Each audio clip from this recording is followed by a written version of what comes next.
So, hello everybody. I'm here on my own, I see again. Please ask me a question and I'll do my best to answer it.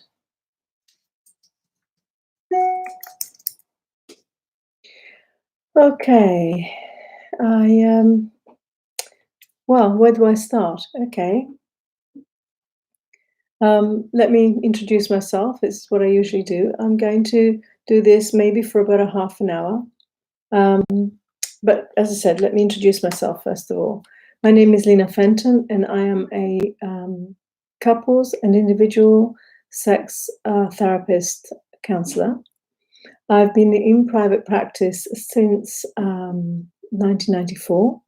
I've specialized in working with couples and sex therapy since 2010. I've been fully qualified for over 5 years. That's the latest qualifications, which is my master's in sex therapy. I have in previous broadcasts spoken about my experience and my work. So I'll just briefly go over it again. I started in 94, basically after I did a psychology diploma, a higher education diploma. And I started by working with women in women groups. I was volunteering with the local social services running women's groups for women who'd been sexually abused.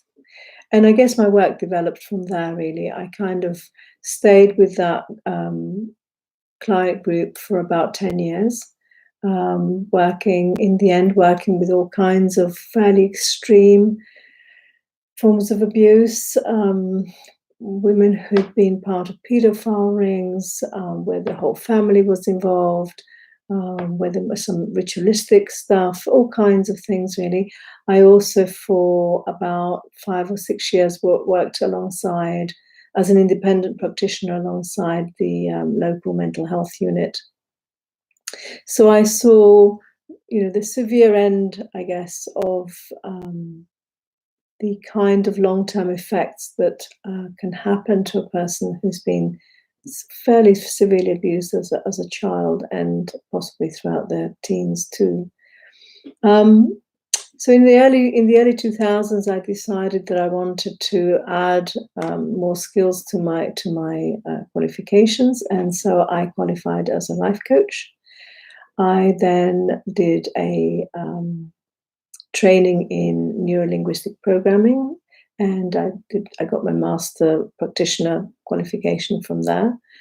But then I kind of lost my direction a little bit, and it wasn't until 2010 that I kind of realized that actually what I really wanted to do now was go into working with couples and becoming a couples counselor. So I went to the Tavistock in London, which is an internationally renowned organization specializing in relationships, both married couples and sex therapy and parenting together. And they have various different branches of working with families and couples, really. So that was where my current work began, really. And 2 years ago, I moved to the north of England, to Yorkshire, in fact, which is where I'm based now. Since this latest corona, so today is the 9th of April, and we have been in lockdown for some weeks. I stopped working at the office mid-March, and now all of my work is online.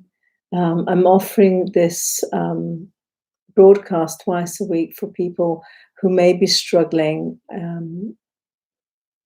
at home with their partner, where there may be all kinds of difficulties. They can ask questions. It's a free service. I don't give out names or anything, so you can just come on and ask a question.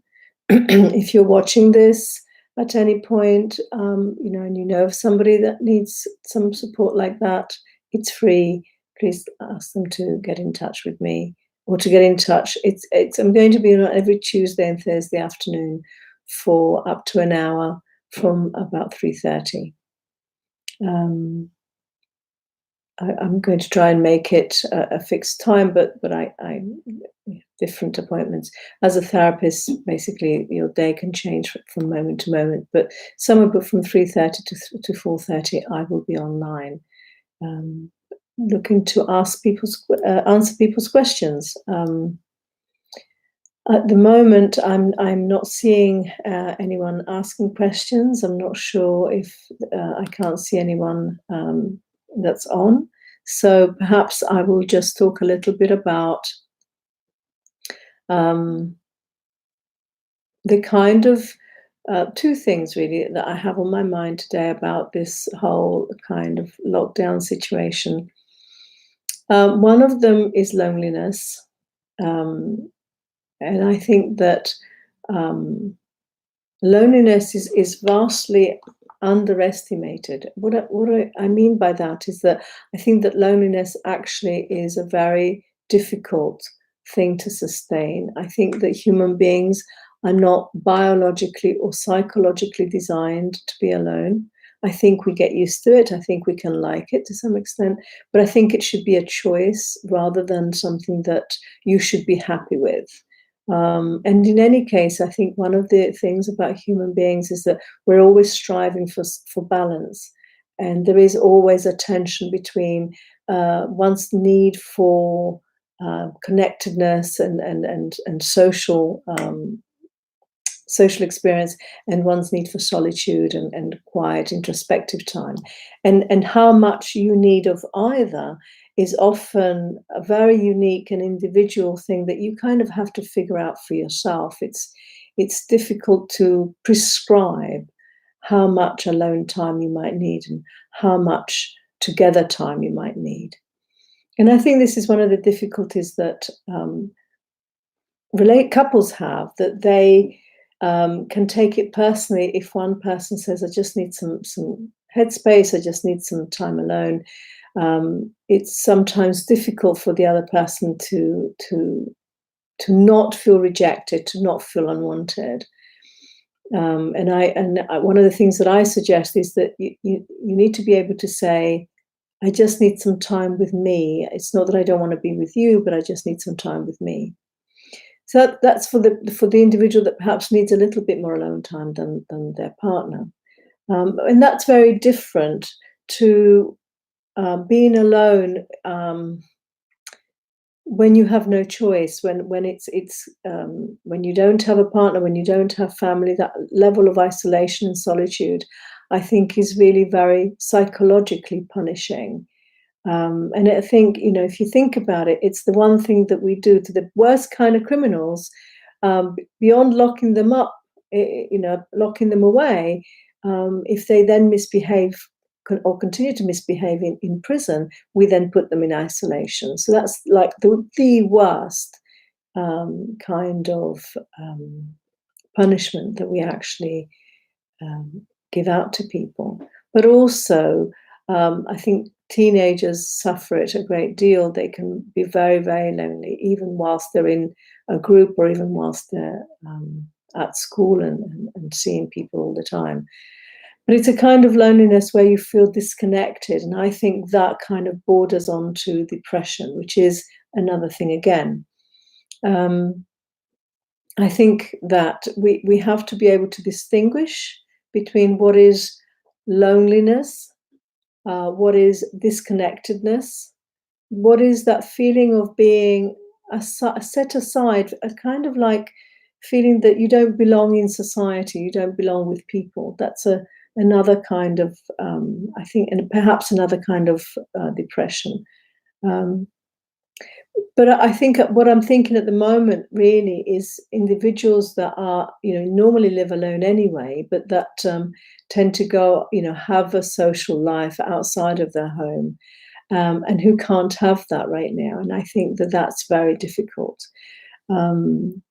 especially if they're an older person. And so I think, being mindful of anyone like that around you and reaching out.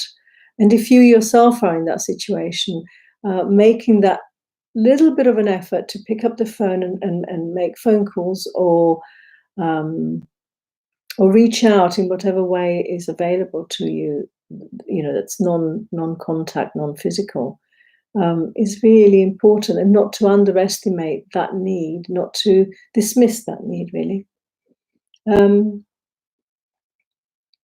Because, as I said, I think there is a tension within each human being between the need for solitude and the need for companionship. And I think it's something that we struggle both, whether we're single or whether we're in a relationship.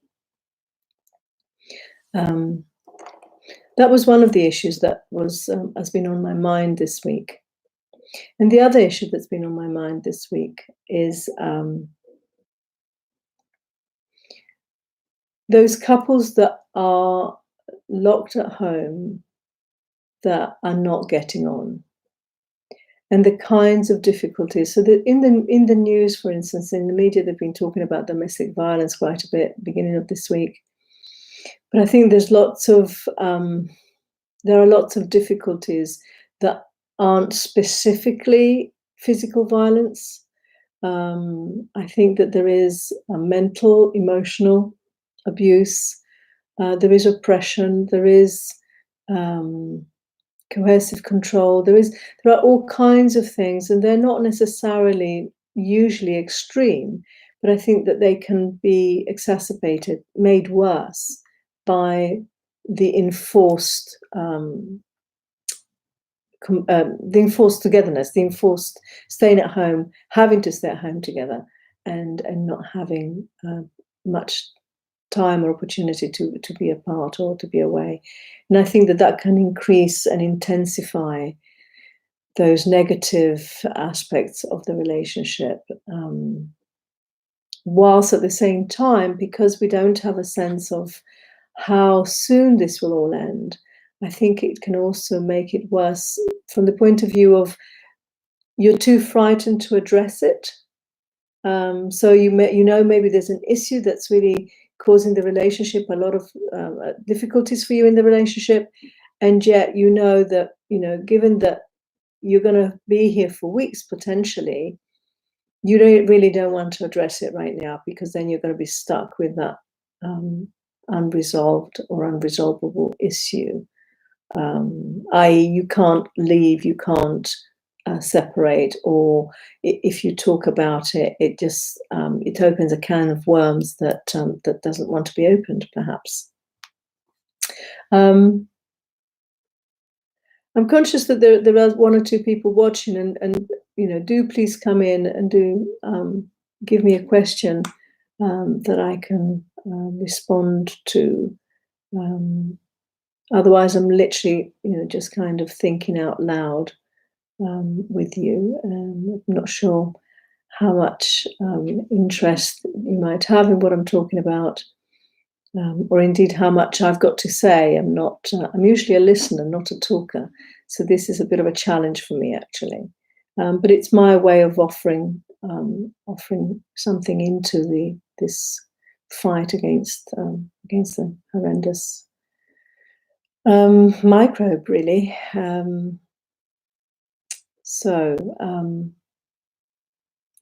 What to do? So let's think a little bit about what to do then. You're locked indoors with a partner who you don't get on with, who you maybe feel don't have anything in common with anymore, who where the relationship perhaps has become quite toxic. What do you do? What kinds of things can you do to help you manage day to day? I think one of the things that I would recommend, and this may go against what you might expect to be doing given the situation, but I think it could actually really help you manage better. And that is, try and think back, firstly. So the first step is try and think back to a time when you did have a lot of positive feelings about that other person, or when the relationship worked well enough, you were happy together. And try and think of 3 things that you liked about your partner, 3 things that they did well, and see if you can see those things in the here and now. So remind yourself of the good things, the good qualities, and try and hold those in mind, so that at least in your mind you're feeling positive about them. Um, because if you can do that each day, so each day find 3 positive things about your partner. And they may not be things that they're doing with you or to you, but just things about them. It could be anything from the way the hair flicks right the way through to the kindness that they show somebody else. Just try and find anything almost that's positive, to try and keep your own sense of wellness a bit more balanced, if you like. So that's one aspect, and that's a bit of a challenge, but at this point, if things are so bad between you, nothing is going to be easy. So I think it's important that you try and find something positive to hold inside your mind. Another little trick could be also, whilst we're talking about holding positive things in your mind, another little trick could also be that you actually make a positive picture of them in your mind. So perhaps it's a photograph that you took during a holiday, or perhaps it's a memory of when they looked really good or they looked really happy. An image of them that you like, and try and just hold that in your mind about them, rather than the last nasty thing that was said, or the last horrible thing that happened. Again, it's not so as to make them into a nice person, but just to help you feel a little bit better inside. That's really the key here. That what it is that I'm trying to communicate with you is that changing how you feel inside will actually change the atmosphere. Can also help towards changing the dynamic between you and in your home. After all, you're going to have to live there for the next few weeks at least. Okay, so that's one thing. Finding positive attributes, holding a positive image in your mind. And I would suggest that one of the things that I think everybody is also, and I'm just going to join in really, saying is that exercise is really important. The reason for that is because it actually creates lots of good feel-good chemicals in your body, and you will feel better in yourself. So everything becomes a little bit more bearable. It's like, once you're feeling better inside, everything on the outside looks better as well. So I would say that, and it doesn't have to be jumping around. I mean, I think Joe Wicks is brilliant with his morning, PE sessions, but also I think yoga can be really useful if you're less fit. Although, to be fair, Joe Wicks also has sitting down exercises for older folk, and meditation. So take that time away. Going back to what I was saying earlier today about the solitude versus companionship, I think to be able to take 15 minutes away in a corner by yourself, maybe putting some headphones on, following a guided meditation, there's lots of them on YouTube, or just listening to some quiet music for 15 minutes, closing your eyes, having cleared that it's okay for you to do so. Obviously, you're not going to be able to do that if you've got little children running around, but organize it so that But try and find the 15 minutes a day where you can just sit quietly by yourself with your own thoughts or with some guided meditation. These are just some of the coping mechanisms.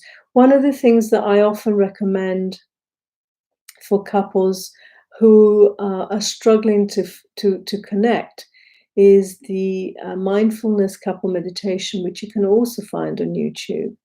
Um, and for them to do it together, for them to do a mindfulness meditation together. Because I think that if you do something like that together, it can help you to connect and feel more at ease with each other.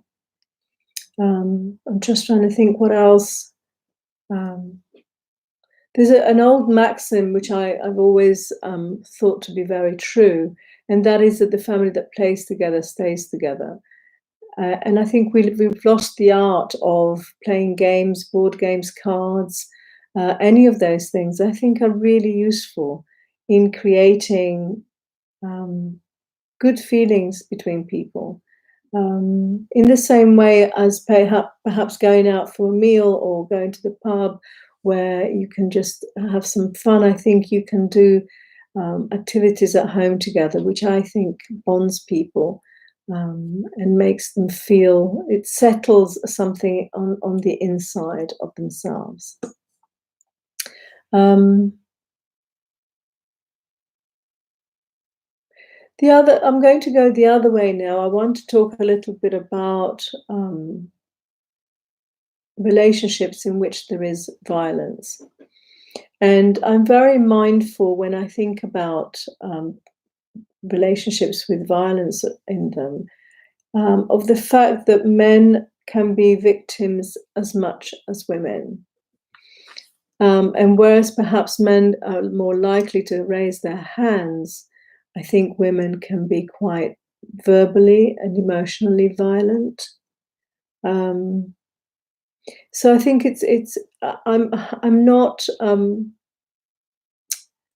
I think I've said in a previous broadcast that I don't see myself quite as a feminist, because I think that men have also been repressed in many ways, and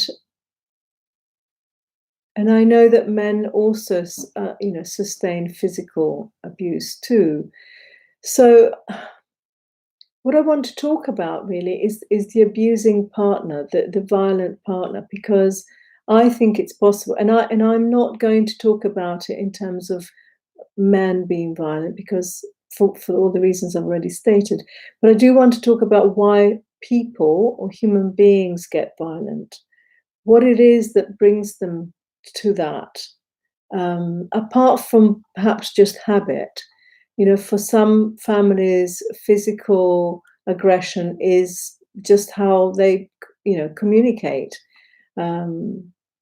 They think it's normal, just like for some families, shouting is kind of normal. But I think ultimately, what we're talking about when there's violence in a relationship, we're talking about an inability to really communicate and connect. Some of the individual's greatest fears, and I'm talking about things that run very deep, that have never been voiced. And I think what happens is that the pressure builds up inside to such an extent that there is a real inability to find words, and so physical action is a very common expression of anger, and I think that's what happens. The anger goes to physical action, partly also because when we're flooded with emotions, the higher thinking processes are kind of taken offline. So the primitive brain takes over, and aggression is much more natural with that aspect, part of our brain. How our higher functioning, higher thinking, our reasoning capabilities tend to come online or be online more when we're emotionally balanced, as opposed to overwhelmed with emotions, whether it's emotion of sadness or anger or fear or whatever it is. We become, I guess we all accept that we become somewhat irrational. And I think that's why when it's easy to go to abusive behavior, when it's easy to go to violent behavior, whether it's verbally violent or physically violent, because we're actually in, it's a kind of attack to defend kind of thing. So it's a complex, but I guess what I'm trying to say is it's a really complex pathology. It's a very complex thing that's happening in a human being, and I'm trying to explain it as simply as possible. The unfortunate thing is, I think also that in relationships, people tend to polarize, and so one can become extremely passive, and the other one can become extremely aggressive. And so, whereas it by themselves, they might be more kind of middle of the road. In a relationship, the dynamics can be created such that they go at opposite ends of the scale, and that's, I guess, that's when a relationship really has become too toxic to survive. I think that therapy can work with couples like that, but there has to be a very real commitment on both partners' part to look at their own stuff, kind of have some capacity for introspection and self-analysis. And with time, I think that the violence can be reduced, and a more adult, a more rational way of communicating can be established. A new pattern of relating can develop. But I think that's fairly long-term therapeutic work. I'm aware that I'm coming up to, it's now 27 minutes I've been broadcasting live, and I've had no questions. So what I'm going to do is I'm going to wrap it up and leave you for today. And I will be back on Tuesday at 3:30 for another up to an hour. But I will only stay on half an hour if there are no questions, because otherwise it's a monologue. And as I said at the beginning, I'm more of a listener than a talker. I'm not very good at just talking on and on and on and on. I want to say, actually, just before I finish, that I'm always open to if you want to write me some questions, either on this channel, or if you look for Lena Fenton Counseling, you'll find my website. You can send me an email. You'll also find my phone number and so on. So that if you've watched this at some later date and some things are coming to your mind that you want to say, or you want to ask me about, I would welcome that. And other than that, I think I will bid you farewell until next week. Oh, and for those of you who celebrated, I wish you a very happy Easter. Okay, thank you. Bye-bye.